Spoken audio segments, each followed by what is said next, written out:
Friends, welcome to meaning in Gujarati channel. Creditor શબ્દનો અર્થ લેણદાર, ધીરનાર, માગનાર વ્યક્તિ અથવા કંપની જેની પાસેથી તમે પૈસા ઉધાર લીધા છે તે થાય છે. ક્રેડિટર શબ્દને આપણે વાક્યમાં પ્રયોગ કરીને સમજીએ. He sold his house to pay off his creditors, એટલે કે તેણે તેના લેણદારને પૈસા ચૂકવવા માટે પોતાનું ઘર વેચી દીધું. એક બીજું ઉદાહરણ જોઈએ.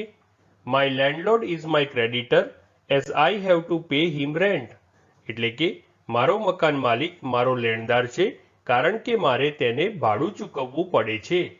ફ્રેન્ડ્સ, વધુ માહિતી માટે અમારી વેબસાઇટ meaninginggujarati.com ની મુલાકાત જરૂરથી લેજો અને ચેનલ પર બીજી વિડીયો છે જે તમે જોઈ શકો છો અને ચેનલને લાઇક, શેર, સબસ્ક્રાઇબ અને કોમેન્ટ કરવાનું ભૂલશો નહીં. Thank you.